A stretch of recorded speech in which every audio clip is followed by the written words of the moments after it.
بسم اللہ الرحمن الرحیم۔ ناظرین گرامی، فارسی زبان کا اردو پر کیا اثر ہے؟ سب سے پہلے بات یہ کہ میرا یہ دعویٰ ہے کہ آپ سب کو فارسی زبان آتی ہے، کیونکہ 40 سے 45% الفاظ اردو زبان میں فارسی زبان کے ہیں۔ اور یہ بات بھی یاد رکھنی چاہیے کہ جو اردو زبان ہے وہ ایک بہت سیکولر قسم کی زبان ہے، اتنی خوبصورت زبان ہے، اتنی نرم زبان ہے۔ یہ جب بھی کسی بھی زبان کا کوئی حروف ہوتا ہے، کلمہ ہوتا ہے یا کوئی بھی الفاظ ہوتا ہے، اس کو یہ فوری طور پر اپنے اندر اپنا لیتی ہے، جذب کر لیتی ہے اور اپنی زبان کا حصہ بنا لیتی ہے۔ تو جب ہم بول رہے ہوتے ہیں ہمیں احساس تک نہیں ہوتا کہ یہ کسی اور زبان کا لفظ ہے۔ تو اردو کی اپنی بھی خصوصیت ہے کہ وہ مختلف الفاظ کو اپنے اندر سمو لیتی ہے اور اپنا حصہ بنا لیتی ہے۔ تو اس کے علاوہ فارسی زبان کے جو مخارج ہیں، حروف تہجی کے جو مخارج ہیں، وہی اردو زبان کے حروف تہجی کے مخارج ہیں۔ تو مخارج کے لحاظ سے بھی یہ اردو زبان فارسی زبان کے بہت قریب ہے اور ملتی جلتی ہے۔ کچھ الفاظ آپ اپنی اسکرین پر دیکھ سکتے ہیں لکھے ہوئے، جو ہم روزمرہ فارسی اردو زبان میں اٹھتے بیٹھتے استعمال کرتے ہیں، یہ تمام الفاظ فارسی زبان سے نکلے ہیں۔ اس میں زندگی ہے، شادی ہے، چشم ہے، عشق ہے، بہشت ہے، برزخ ہے، آبپاشی ہے، بریانی ہے، مرغ مسلم ہے۔ مرکبات کا اگر ذکر کریں تو مردم شماری ہے، شیر خوار ہے، گران قدر ہے، لب دریا ہے، زیر انتظام ہے، درد دل ہے، رخ زیبا ہے، دراز گیسو ہے، بہشت ہے، نماز ہے، پنج سورے، پنج تن ہے، مشت، ہفتہ، دوشنبہ، بریانی، دسترخوان، باورچی خانہ، غسل خانہ، نعمت خانہ، میز پوش، سفید پوش، پاندان، سرمدانی، سراغی، بت، سخن دندان، ابرو، عارض، گیسو، نماز پنجگان۔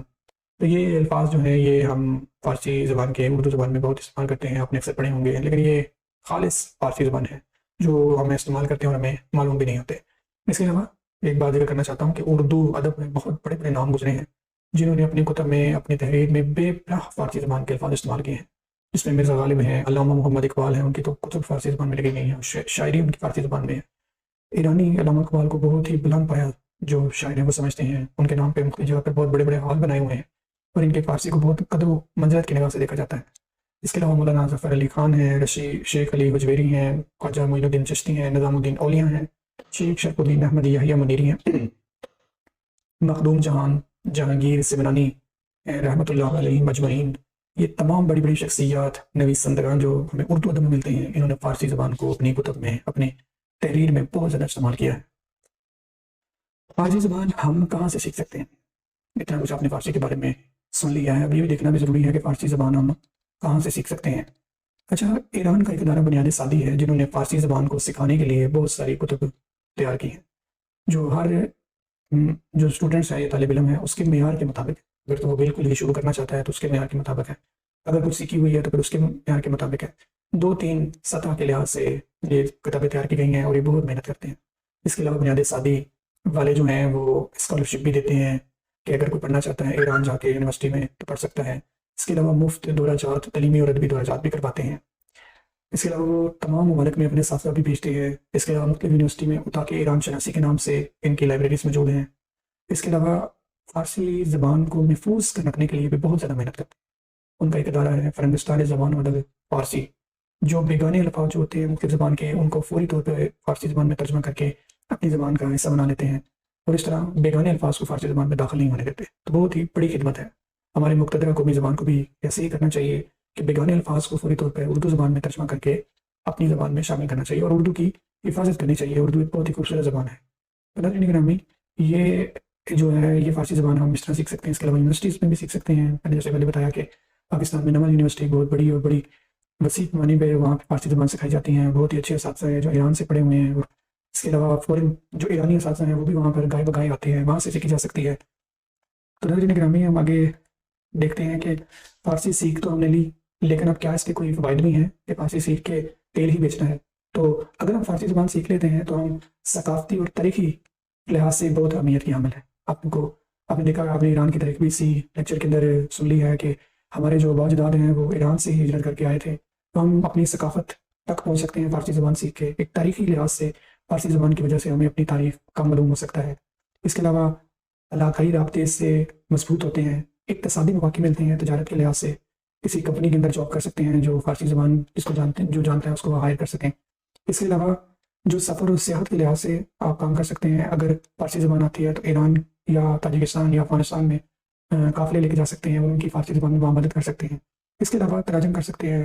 اس کے علاوہ آپ فارسی کے لحاظ سے ویسٹس کے اندر یا مختلف جگہ پہ جا کے فارسی بولی جاتی ہے، فارسی حضرات کی ضرورت ہوتی ہے، وہاں پہ آپ فارسی زبان کے خدمات پیش کر سکتے ہیں۔ اس کے علاوہ ہر سال حکومت پاکستان کی طرف سے مختلف جابس نکلتی ہیں فارسی زبان کے حوالے سے، 16 گریڈس کی، 17 گریڈس کی، تو وہاں پہ بھی آپ اپلائی کر سکتے ہیں۔ اس کے علاوہ یونیورسٹیز کے اندر بھی جہاں پہ ضرورت ہو وہاں پہ آپ فارسی سیکھ کے فارسی کی ڈگری حاصل کر کے وہاں پہ بھی پڑھا سکتے ہیں۔ تو ایک بات یہاں پہ صرف ضمنی طور پر بیان کرنا چاہوں گا، اور وہ یہ ہے کہ آپ نے یہ کہاوت سنی ہوگی کہ پڑھو فارسی اور بیچو تیل۔ تو یہ کہاوت کیا ہے، اس کے کیا پس منظر ہے، وہ میں آپ کو بتاتا ہوں۔ وہ یہ ہے کہ اس زمانے میں جب یہ کہاوت مشہور ہوئی، یہ کہاوت نکلی، فارسی زبان بہت روچ پر تھی، اور جو فارسی زبان سیکھتا تھا یا فارسی زبان جس کو آتی تھی اس کو ایک بہت شریف اور ایک بہت قابل انسان سمجھا جاتا تھا۔ تو ایک شخص ہے، واقعہ اس نے کہ ایک شخص جہانگیر بادشاہ کے زمانے میں تعلیم حاصل کرنے کے بعد تلاش معاش میں ایک مدت تک ادھر ادھر بھٹکتا رہتا ہے۔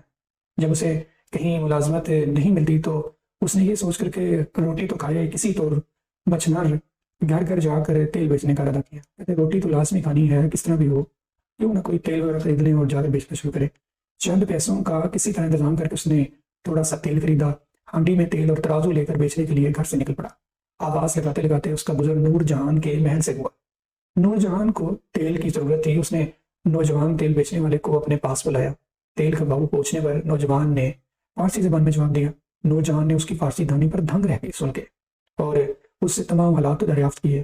اس کے بعد نور جہاں نے کہا پڑھو فارسی بیچو تیل، یہ دیکھو قدرت کے کھیل۔ تو یہ اس بات کی طرف اشارہ ہے کہ فارسی زبان جو سیکھتا تھا اس کے لیے تو جابس یا کام پیدا کرنا بہت آسان ہو جاتا تھا، لیکن چونکہ انگریز آ چکے تھے، فارسی زبان ناپید ہو رہی تھی، انگلش زبان داخل ہو رہی تھی، اس وجہ سے فارسی زبان کی قدر و منزلت میں کمی واقع ہو چکی تھی، تو اس وجہ سے اس کو کوئی جاب نہیں ملی۔ تو بہرحال یہ ایک کہاوت بن گئی کہ پڑھو فارسی اور بیچو تیل۔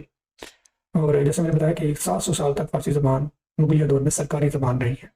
اس کے علاوہ یہ بات بھی دیکھنا ضروری ہے کہ تاریخ میں مشہور فارسی زبان شخصیات کون سی پیدا ہوئی۔ ابو داؤد کے نام کو کون نہیں جانتا، اسلامی فاضل تھے، ابو حنیفہ، عزد الدولہ، خواجہ عبداللہ انصاری، ابن صفا، ابن سینا، امام غزالی فلسفی تھے، طبیب تھے، ابو ریحان البیرونی ماہر فلکیات، فارابی، ابن کثیر ماہر فلکیات، فارابی، حاکم نیشابوری، حلاج منصور، جابر بن حیان، ہر فن والا تھے، جابر بن حیام بابا کیمیا تھے۔ اس کے علاوہ غیاث الدین مسعود، عبد الرحمن منصور، عمر خیام، الخوارزمی، ابو سیلکوی، نجم الدین کبریٰ۔ تو ناظرین گرامی یہ چند ایک اسامیاں ہیں جو اکثر نے آپ کے سامنے لکھے ہیں۔ بے شمار ایسے ادیب ہیں، اسکالر ہیں جو فارسی زبان میں پیدا ہوئے، جن کی مادری زبان فارسی تھی اور انہوں نے فارسی میں کتابیں لکھی۔ تو اسی وجہ سے اگر آپ فارسی زبان سیکھتے ہیں تو نہ صرف آپ فارسی تاریخ سے آشنا ہوں گے، اسی طرح آپ ان لوگوں کی زبان میں لکھی ہوئی کتابوں کو پڑھ کر اپنی تاریخ سے، اپنی فرہنگ سے، اپنے علوم سے آشنائی حاصل کر سکتے ہیں۔ تو امید کرتے ہیں پاکستان نے فارسی زبان کی تاریخ اور اس کے ادبی محاسن کو اپنے ان 8 ویڈیوز کی شکل میں آپ تک پہنچا دیا ہوگا۔ انشاءاللہ اگر کوئی بھی سوال ہو، کوئی چیز پوچھنی ہو تو آپ کمنٹ سیکشن میں ضرور لکھیے گا۔